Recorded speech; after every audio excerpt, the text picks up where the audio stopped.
Line okay right. మీద వేణుగోపాల్ గారు good morning అండి. గుడ్ మార్నింగ్ అమ్మ, చెప్పండి. వేణుగోపాల్ గారు ఒక క్లారిటీ అయితే ఇవ్వండి. నెక్స్ట్ రాబోతున్నారు megastar and mega power star ఇద్దరు కూడా రాబోతున్నారంటే నేను పృథ్వీరాజ్ హాట్ కామెంట్ చేస్తున్నారు.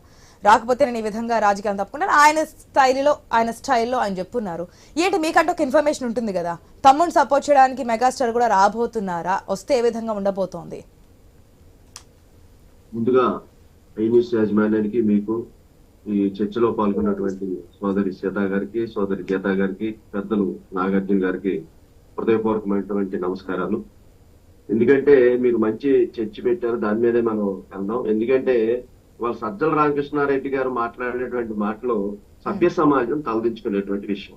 ఎందుకంటే ఇవాళ ఆయన మాట్లాడినటువంటి మాటలు మళ్ళీ మళ్ళీ మనం రిపీట్ చేసుకుని మాట్లాడే కన్నా ఏదైతే ఆయన ఇతరుల మీద అంటే మిగిలినటువంటి రాజకీయ పార్టీల మీద, తర్వాత వ్యక్తిగతంగా చిరంజీవి గారి మీద చేసినటువంటి వ్యాఖ్యల్ని, ఆ లక్షణాలన్నీ కలబలిగినటువంటి వ్యక్తి సజ్జల రామకృష్ణారెడ్డి. ఎందుకంటే ఆయన పేరే సకల శాఖ మంత్రి అని చెప్పి ఈ 5 సంవత్సరాల నుంచి ఆయన పిలువబడుతుంది. ఆయన ఒక రాజ్యాంగేతర శక్తి. ఎందుకంటే ఒక సలహాదారుడుగా ఉండి ప్రజాసొమ్ముని ప్రజలు మనం కట్టేటువంటి ట్యాక్సుల ద్వారా డబ్బులు తీసుకుని, జీతాలు తీసుకుని ఇవాళ జగన్మోహన్ రెడ్డి గారికి సలహాదారుడుగా ఉంటూ ఈ రాష్ట్రాన్ని రావణ కష్టగా చేసి, సర్వనాశనం చేసి, దుర్మార్గమైనటువంటి పరిపాలన అందించేటువంటి పరిస్థితుల్లో సలహాలు ఇచ్చేటువంటి ఇలాంటి వ్యక్తుల వల్లే జగన్మోహన్ రెడ్డి గారు అలాంటి పరిస్థితి ఏర్పడింది అనేటువంటి విషయాన్ని ఫస్ట్ గా ఆయన మాట్లాడినటువంటి మాటల్ని ఖండిస్తూ, ఇలాంటి మాటలు ప్రజాస్వామ్యంలో మాట్లాడటం కరెక్ట్ కాదు. మీరే చెప్తారు ఎదట ప్రతిపక్షాలు మా మీద దుమ్మెత్తు పోస్తాయి అంటున్నారు. మీ చరిత్ర తీసుకుంటే అటు తెలుగుదేశం ప్రధాన కార్యాలయం మీద దాడి చేసినటువంటి ఘనత జోగి రమేష్ గారు.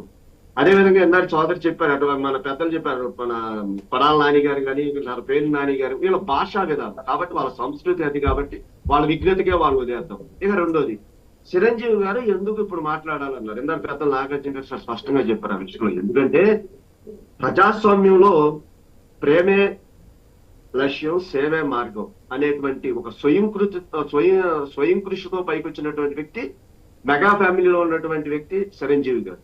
ఆయన ప్రజారాజ్యం పార్టీ పెట్టక ముందే ఒక తనకున్నటువంటి ఫ్యాన్స్ గాని, ప్రేక్షకులను గాని, తర్వాత కార్యకర్తలుగా మార్చేటువంటి విధానంలో సేవా కార్యక్రమం ద్వారా బ్లడ్ బ్యాంకులు గాని, ఐ బ్యాంకుల ద్వారా గాని, ఇవాళ రాష్ట్రంలో గాని, దేశంలో కూడా ఇవాళ చిరంజీవి బ్లడ్ బ్యాంక్ నుంచి అనేక మంది ప్రాణాలను కాపాడతారు.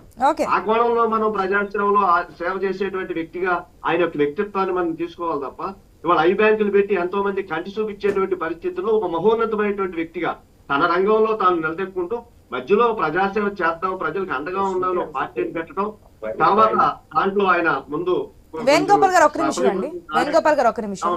గీతా గారు మీ పక్కన సమ్ డిస్టర్బెన్స్ వస్తుంది, ఎవరో మాట్లాడుతున్నారు, ఆ క్రాస్ టాక్ అనేది లైవ్ లో వినిపిస్తుంది. ప్లీజ్ మ్యూట్ చేయండి. మీ టర్న్ వచ్చినప్పుడు మీరు అన్మ్యూట్ చేసుకుని మాట్లాడతారు కానీ ప్లీజ్. ఎస్ వేణుగోపాల్ గారు ప్లీజ్ కంటిన్యూ. దాన్ని దృష్టిలో పెట్టుకుని చిరంజీవి గారు మాట్లాడిన మాటలు ఏంటమ్మా, ఆయన ఎక్కడన్నా వైఎస్ఆర్సీపీ పార్టీని ఏమైనా విమర్శించారా? ఆయన ఏమన్నారంటే వీళ్ళు ఎలాగో 5 సంవత్సరాల నుంచి అభివృద్ధి లేనటువంటి సంక్షేమాన్ని, నేను మొన్న చెప్పాను మన డిబేట్, సంక్షేమాన్ని అప్పులతో 11 లక్షల వరకు, 11 లక్షల వేల కోట్ల రూపాయల వరకు తీసుకెళ్లినటువంటి ఈ ప్రభుత్వం ఇవాళ అభివృద్ధి లేదు.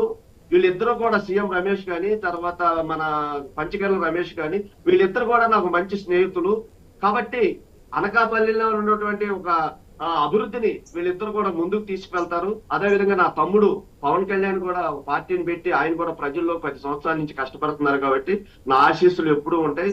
అదేవిధంగా భారతీయ జనతా పార్టీ కానీ, తెలుగుదేశం పార్టీ కానీ, జనసేన పార్టీ కానీ ఒక మంచి సదుద్దేశంతో ముందుకెళ్తున్నాయి కాబట్టి అభివృద్ధితో ఈ రాష్ట్రాన్ని ముందుకు తీసుకెళ్లాలని నేను దీవిస్తున్నాను. కాబట్టి వీళ్ళిద్దరిని గుర్తుపెట్టుకొని అన్నారు తప్ప ఎక్కడ కూడా వైసీపీని ఆయన విమర్శించినటువంటి పరిస్థితులు లేవు. కానీ ఇవాళ గుమ్మడికాయ దొంగ ఎవరు అంటే భుజాలు తడుకునేటువంటి పరిస్థితి వైఎస్ఆర్సీపీ పార్టీ. ఇవాళ సజ్జల రామకృష్ణారెడ్డి గారు మాట్లాడినటువంటి మాటలు మనం పదే పదే గుర్తు చేసుకుంటే, ఇవాళ దాదాపుగా వ్యక్తిని వాళ్ళు అంటారు పదే పదే, వై నాట్ 175, మేము సింగిల్ గా వస్తున్నాం, మీరు అందరూ పొత్తులుగా ఎందుకు రావాలని అంటారు. సరే, జగన్మోహన్ రెడ్డి గారి యొక్క పరిస్థితి చూసుకుంటే దాదాపుగా లక్షల కోట్ల కుంభకోణంలో 11, 12 ఈడీ కేసుల్లో 16 నెలలు జైల్లో ఉండిచ్చినటువంటి వ్యక్తిని ఈ రాష్ట్రం ముఖ్యమంత్రిగా స్వీకరించడానికి కారణం 2019లో చెప్పినటువంటి మాయ మాటల వల్ల ప్రజలు ఒక్కసారి నమ్మి, నన్ను నమ్మండి, నన్ను చూడండి అని చెప్పి తలలు నిమిరి ముద్దులు పెట్టి అధికారంలోకి వచ్చిన తర్వాత ఈ 5 సంవత్సరాలలో ప్రజాస్వామ్యాన్ని కూనించేసి ప్రజాస్వామ్యాన్ని అంతం చేసి ఒక దుర్మార్గమైనటువంటి పరిపాలన అందించి అభివృద్ధి లేనటువంటి పరిపాలన ఇచ్చి ఇవాళ సంపద లేనటువంటి పరిశ్రమలు లేనటువంటి కనీసం ఒక ఓకే, రాజధాని ఇదన్నీ పొలిటికల్ కామెంట్స్ మనం లేనటువంటి వింటూనే ఉన్నాం గత కొన్ని రోజుల నుంచి. వేణుగోపాల్ గారు, చిరంజీవి సపోర్టింగ్ కి రాబోతున్నారా, రేపటి నుంచి ప్రచార సభల్లో కూడా రాబోతున్నారంటూ ఫ్యాన్స్ ఎగర్గా వెయిట్ చేస్తున్నారు. ఏపీ ప్రజలు చూస్తున్నారు అసలు ఏం జరుగుతుంది, మెగా ఫ్యామిలీ రాబోతుందా, రామ్ చరణ్ గానీ మెగాస్టార్ గానీ అని ఒక క్లారిటీ అయితే ఇవ్వండి. తప్పకుండా రామ్ చరణ్ గారు